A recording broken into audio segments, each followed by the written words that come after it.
भीतर के दुनिया को भी वैसे ही देखो जैसे आप बाहर की दुनिया को देखते हो।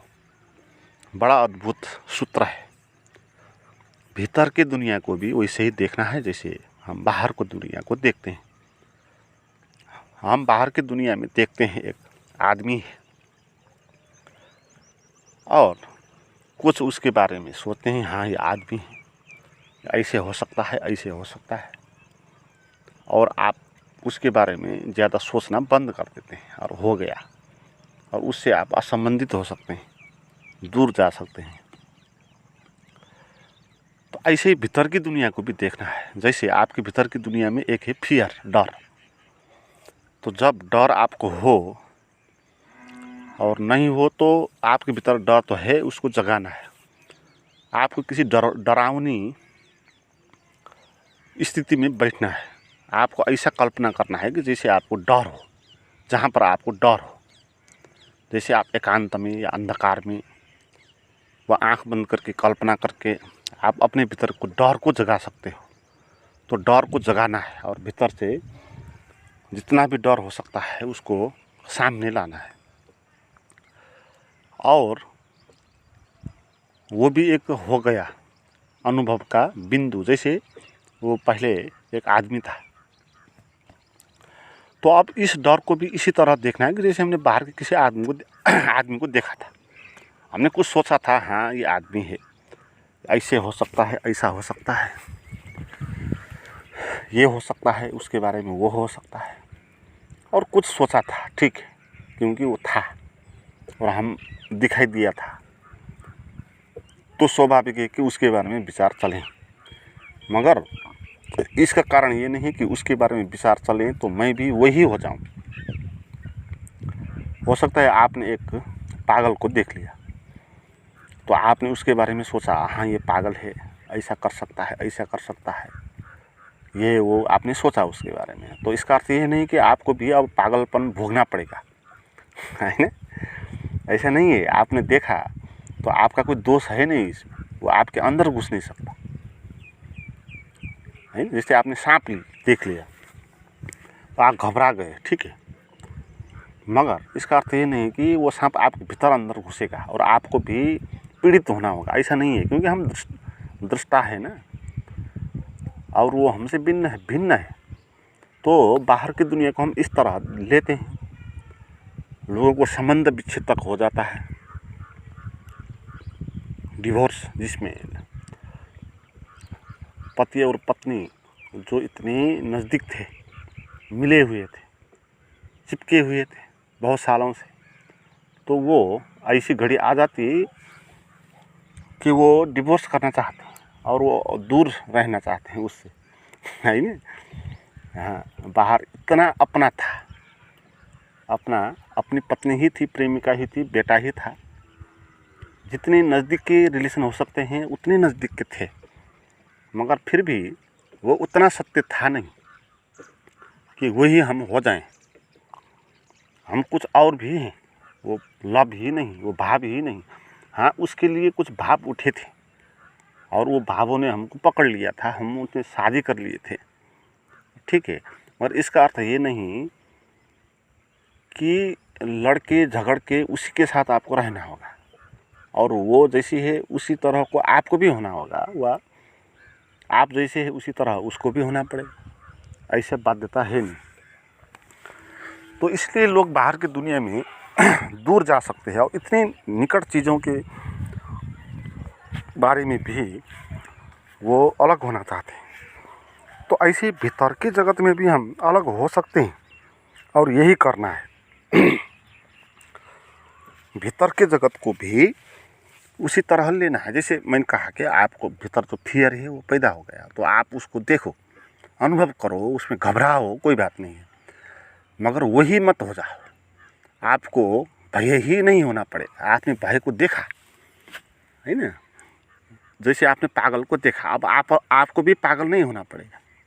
ऐसे आपके भीतर दुख का उत्पन्न हुआ, तनाव उत्पन्न हुआ, भय कुछ भी अनुभव हुआ, तो अब आपको वही नहीं होना पड़ेगा, क्योंकि भीतर के जो जगत है वो बाहर के जगत ही है। आप देखें, जो कुछ भी आपके भीतर है वो कहीं ना कहीं बाहर से ही रिलेटेड है। भीतर डर है क्योंकि बाहर दुश्मन है ना, तो कारण बाहर ही होता है। तो इसलिए भीतर का जगत बाहर के जगत का ही छाया है, उसी की छवियाँ हैं, उसी का रिकॉर्ड है। तो भीतर की जगत जो है वो तो और भी झूठ है बाहर के जगत से भी। भीतर जो हमारा डर है वो बाहर जो पागल है उससे भी झूठ है। पागल तो झूठ है ही, उसने कुछ झूठ में उनको सत्य मान लिया और पागल हो गया, वो तो झूठ है ही। और आपको उसको देखकर जो लगा भीतर, जो डर पैदा हुआ इत्यादि, जैसे कि मैं भी हो जाऊं कि ऐसा ये वो कुछ भी, तो वो भी वो उससे भी और झूठ है, वो पागल से भी झूठ है। तो भीतर के जो अनुभव होते हैं बाहर के वस्तुओं से और ज़्यादा झूठ होते हैं। मगर बात आश्चर्यजनक ये कि हमको भीतर का जो जगत है वो और सत्य जैसा अनुभव होता है।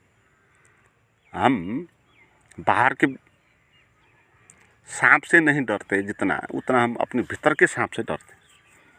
लोग रास्ते पे जा रहे होते हैं और सांप होता नहीं है, और सांप के विचारों से घबरा जाते हैं। वो कहते हैं कि कहीं सांप ना हो जाए, और जब विचार आएगा ये सांप ना हो जाए तो भीतर जो उसने पहले सांप देखा था वो सांप खड़ा हो जाएगा भीतर, है ना, तो वो और घबरा जाएगा। फिर अगर इसी में बाहर भी सांप दिख गया तो और ज़्यादा घबरा जाएगा। मगर बाहर सांप नहीं दिख रहा है तो भीतर कल्पना में सांप पैदा कर रहा है, तो उसको हम ज़्यादा सत्य मानते हैं। बाहर का सांप तो आएगा और चला जाएगा, आपको कुछ करेगा नहीं, है ना। वो आपको क्या कर सकता है? आपने कुछ उसको कर दिया तो वो बचने के लिए कुछ करेगा, वो तो उसका अधिकार भी है भाई, बचना तो है। मगर वो आपके पीछे आकर आपको नहीं डसेगा, है ना। तो भीतर का जो सांप है वो झूठ, वो बाहर का सांप से भी झूठ है। बाहर का सांप तो सामान्य है, वो कुछ कर नहीं सकता, भीतर का सांप करता है। तो कहते हैं ना, मन का जो बाघ है उससे हम घबराते हैं, उससे ज़्यादा पीड़ित होते हैं। और बाहर का जो बाघ है उससे तो कोई हमारी डर नहीं है। अभी तो हमने बहुत सुरक्षा बना लिया और बाघों को तो जंगल में कैद करके रख दिया और ख़त्म ही कर दिया। और कहाँ से बाघ आएंगे आपको, और कहाँ से वो आपको पीड़ित करेंगे, आपको कहाँ से वो खाएंगे? आप बाज़ार में बैठते हो भाई, तो फिर भी आप बाघ के विचारों से भीतर घबरा रहे हो। वो घबराहट, जो भय है, वो झूठ है। तो भीतर का जगत बाहर का जगत से और भी झूठी है। तो इसलिए हम भीतर के जगत को आसानी से अलग हो सकते हैं, हम बाहर के जगत से अलग हो सकते हैं ना। जो इससे भी बड़ी सत्य जो दुनिया है, तो उससे हम अलग हो सकते हैं। तो इस भीतर की झूठ मूठ की दुनिया से हम क्यों अलग नहीं हो सकेंगे? हम हो सकते हैं। यही ध्यान है ना, यही अध्यात्म है। तो मित्रों, आपको इस तरह की समझ को बढ़ाना है तो कुछ मेरे पास प्राइवेट गाइडेड मेडिटेशन है, वो आप ले सकते हैं। उसको पाने के लिए मुझे बात करें, उसका नंबर और लिंक डिस्क्रिप्शन में दिया है। और इसमें ये बात समझनी है आज की वीडियो में कि भीतर जो अनुभव होता है उसको भी उसी तरह देखना है कि जैसे बाहर चीज़ें के प्रति हम व्यवहार करते हैं। जैसे हम बाहर की चीज़ों से दूर हो जाते हैं, भीतर की दुनिया से भी दूर हो सकते हैं, और उस फियर या डर जो है उससे भी हम भिन्न हो सकते हैं। उसको हम देख सकते, उसके बारे में बात कर सकते हैं। हाँ, ये फियर है, जैसे उसको बोला था कि हाँ ये आदमी है और इस तरह का हो सकता है और ये कर सकता है, वो कर सकता है। थोड़ी देर तक उसको सोचा था, ठीक है, और उसके बाद उसको सोचना बंद कर दिया था, क्योंकि कोई आवश्यकता है नहीं ज़्यादा सोचने की। तो ऐसे हमारे भीतर जो डर पैदा हुआ, तो उस डर के प्रति भी थोड़ा देर आप, हाँ मैं पीड़ित हो गया, ये डर आ गया उत्पन्न, ये हो जाएगा, वो हो जाएगा, कुछ देर आप उसके प्रति सोचो। और कितनी देर आप उसके बारे में सोचेंगे? आपको और भी काम है, डर से ही नहीं डरना है ना? तो फिर आप उसको बात करना बंद कर देंगे और उससे आप दूर हट जाएंगे, नहीं? तो फिर आप बाहर ही पड़ा रहेगा और आपके भीतर घुस नहीं पाएगा। तो ऐसे ही दुख तनाव जो भी है, हम उससे भिन्न हो सकते हैं और होना है, और उन सब चीज़ों से भिन्न होकर अपने में स्थिर होकर अपने होने का आनंद लेना है, अपने एकांत का आनंद लेना है। यही अध्यात्म है।